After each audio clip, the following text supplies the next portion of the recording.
ఉన్న బంగారాన్ని విడిపించి ఆ రోజు ఆన్లైన్ రేటుకే మేము కొంటాం. Sharma gold company.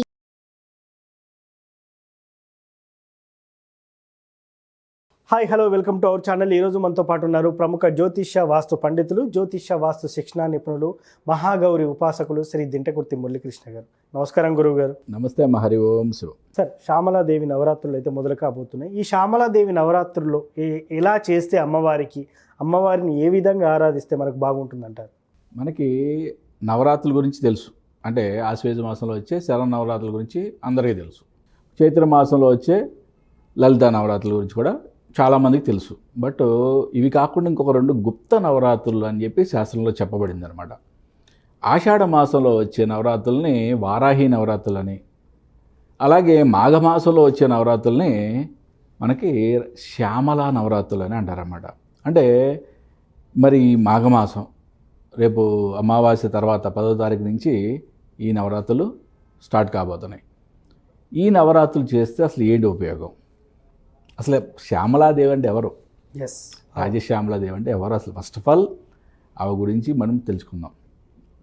ఈవిడనే మాతంగి అని, లఘుశ్యామల అని, ఉచ్చిష్ట చండాలి అని చెప్పి రకరకాలుగా పేర్లతో పిలుస్తూ ఉంటారు. అంటే మతంగ మహర్షికి పుట్టినావిడ మాతంగి అని అంటారన్నమాట. అంటే ఆయన మతంగ మహర్షి అంటే కొన్ని లోకాలను సృష్టించే శక్తి ఉంది ఆయనకి.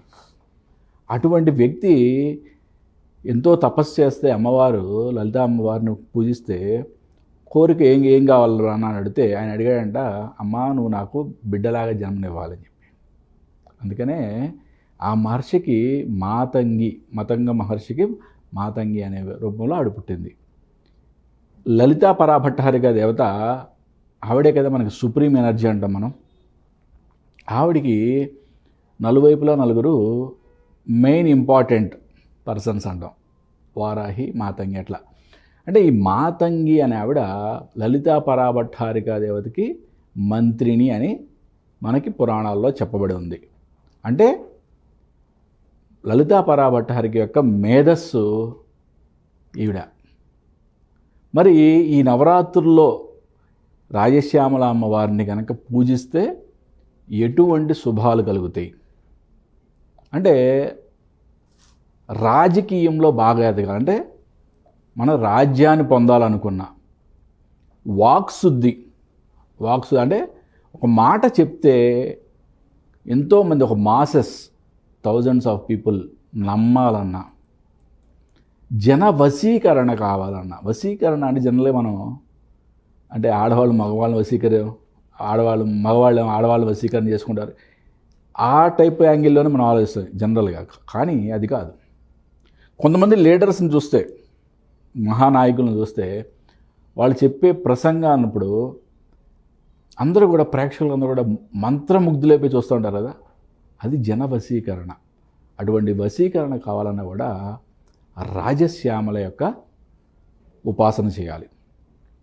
మరి ఇటువంటి కోరికల్లో ఉన్న వాళ్ళు ఎవరైనా సరే, అంటే మనకి రాజ్యాధికారం కావాలన్నా, వాక్శుద్ధి కావాలన్నా, జన వశీకరణ కావాలన్నా, ఇప్పుడు నెక్స్ట్ మనకి మార్చి ఆర్ ఏప్రిల్లో సార్వత్రిక ఎన్నికలు రాబోతున్నాయి, లోక్సభ ఎలక్షన్స్.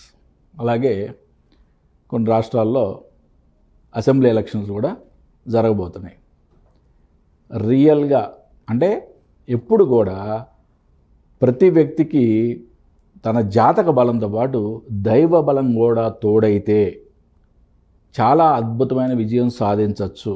ఓకే, మనకి మన జాతక విశ్లేషణలు చేసినప్పుడు కొంతమంది ఎమ్మెల్యే క్యాండిడేట్లు కూడా ఫోన్లు చేస్తుంటారు, గురుగారు ఏం చేయమంటారు. వాళ్ళకి ముఖ్యమైన సూచన, ఈ నవరాత్రులు చేయండి, అద్భుతంగా ఉపయోగించుకోండి ఈ నవరాత్రుల్ని. 10వ తేదీ నుంచి 18వ తారీఖు వరకు ఈ నవరాత్రుల్ని అత్యంత నిష్టతో చేయండి. అంటే ఉదయము సాయంత్రము శ్యామల సహస్రనామంతో అమ్మవారి యొక్క పూజ, శ్యామల దండకం చదవడం, ఒంటిపూట భోజనం చేయడం, బ్రహ్మచర్యం పాటించడం, ఒక దీక్షలాగా పూని వీడిని చేయండి. గురుగారు మాకు అటువంటి రాజ్యాధికారం ఏమవద్దు, ఓకే, వాక్శుద్ధి ఉండి చాలు, లేకపోతే ఇంకేదో అడిగావు పోనీ నేను అంత చేయలేను, ఉదీక్షలాగా చేయలేను, నో ప్రాబ్లం. 9 రోజులు కూడా ఉదయం సాయంత్రం అమ్మవారిని సహస్రనామాలతో పూజించండి. కంపల్సరీగా అమ్మవారికి స్వచ్ఛమైన ఆవు పాలతో పాయసాన్నం నివేదన చేయండి. పాయసాన్నం కానీ అంటే తెల్లని వస్తువులు ఏవైనా సరే వాటితో నివేదన చేయండి. అంటే ఈ 9 రోజులు ఎవరైతే నిష్టగా అమ్మవారిని పూజిస్తారో వారికి రాజ్యాధికారం పక్క. ఓకే, వశీకరణ, జన వశీకరణ పక్క. అంటే మరి ఎలక్షన్లో కావాల్సిన అవే కదా మెయిన్ ఇంపార్టెంట్గా. అలా కాదు, టీచింగ్ ఫీల్డ్లో ఉంటారు చాలామంది. ఓకే, కొంతమంది ఇంకొక టీమ్ లీడర్ పొజిషన్లో ఉంటారు. వాళ్ళకి ఏంటి, టీంని ఒక 100 మంది 200 మందిని టీం లీడ్ చేయాలంటే వాళ్ళకు కూడా ఆ శక్తి, వశీకరణ శక్తి కావాలి. అంటే రాజశ్యామల నవరాత్రులు అద్భుతమైన ప్రయోగం. ఓకే, అంటే నవరాత్రుల్లో మనకి ఫస్ట్ 2 నవరాత్రులు మనకి జనరల్గా ప్రాచుర్యం. బట్ ఇవి గుప్త నవరాత్రులు అంటారు వీటిని. ఆషాఢ మాసంలో వచ్చే వారాహి నవరాత్రులు కానీ, మాఘమాసంలో వచ్చే శ్యామల నవరాత్రులు కానీ గుప్త నవరాత్రులు అంటారు.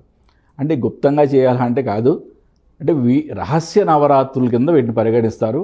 గుప్తంగా ఏం చేయాల్సిన అవసరం లేదు. నవరాత్రుల్ని అద్భుతంగా ఎవరైతే భక్తి శ్రద్ధలతో చేస్తారో వారికి రాజశ్యామలాదేవి యొక్క అనుగ్రహం కలిగి తీరుతుంది. దశమహావిద్యల్లో ఉచ్చిష్ట చండాలి అని కూడా అంటారు. ఏమి లఘుశ్యామల, ఉచ్చిష్ట చండాలి అని కూడా అంటారు. అంటే నార్త్ ఇండియాలో దశమహావిద్య తాంత్రిక పద్ధతిలో చేసేవాళ్ళు అమ్మవారిని కిళ్ళి నములుతూ ఉపాసన చేస్తారు. ఎడం చేతితో ఆవిడకి పూలు వేస్తారు. అన్నం తినే అంటే ఎంగిలి అన్నాన్ని నైవేద్యంగా పెడతారు. ఉచ్చిష్ట చండాలి అంటే ఆవిడికి అలాగే చేయాలి అని చెప్పి తంత్రశాస్త్రంలో చెప్పబడింది అనమాట. కాబట్టి ఆ విధమైన ఆరాధనలు అస్సాంలో జరుగుతూ ఉంటాయి. మనకి మామూలుగా రాజశ్యామల అమ్మవారిని సాత్వికమైన పద్ధతిలో అంటే దక్షిణాచారంలో మామూలుగా నేను ఎలా చెప్పానో అమ్మవారి యొక్క సహస్రనామాలతో పూజించి చక్కగా పాయసాన్నం నివేదన చేసి 9 రోజులు కూడా అత్యంత అద్భుతంగా చేయండి. సూపర్, అంటే అద్భుతమైన ఫలితాలు మీకు వస్తాయి. ఈ 9 రోజుల్లో ఏ మంత్రంతో జపించాలంటారు సార్? అసలు రాజశ్యామల సహస్రనామాల్లో ఏ ఒక్క మంత్రం పట్టుకున్నా కూడా మీకు అద్భుతమైన ఫలితమే. ఓకే, కానీ కంపల్సరీగా మీరు సహస్రనామం పొద్దున్న సాయంత్రం కంపల్సరీగా చేయాలి. ఎందుకంటే ఇది ఒక దీక్షలాగా చేయాలి. దీక్షలాగా చేస్తేనే ఈ నవరాత్రులు అనేది ఒక అద్భుతమైన ఫలితం ఉంటుంది. 9 రోజులు మధ్య మాంసాదులకు, స్త్రీతో సంభోగానికి, వీటన్నిటికీ దూరంగా ఉంటారు. ఎగ్జాక్ట్లీ నాన్న. దంపతులు బ్రహ్మచర్యం పాటించాలి. కంపల్సరీగా ఒక పూట భోజనం చేస్తే మంచిది. ఎవరైనా ఆరోగ్యం సహకరించే వాళ్ళు ఉంటే ఒక పూట భోజనం చేసి ఒక పూట పలహారం చేయండి. Thank you sir. ఈ శ్యామలాదేవి నవరాత్రులు ఎలా చేయాలి, ఎలా చేస్తే మనం అనుకున్న ఫలితాలు రీచ్ అవుతాం, అదేవిధంగా రాజకీయంలో రాజయోగం కానివ్వండి, ఉద్యోగంలో ఉన్నటువంటి వారు వాళ్ళ మాట నెగ్గాలంటే ఈ దేవి నవరాత్రులు చేస్తే, శ్యామలాదేవి నవరాత్రులు చేస్తే చాలా అద్భుతంగా ఉంటుందని వివరించారు. Thank you sir. Hari Om Shiva. చూశారు కదా, ఇది వాటి కార్యక్రమం. మరో కార్యక్రమంలో మళ్ళీ కలుద్దాం. Thank you.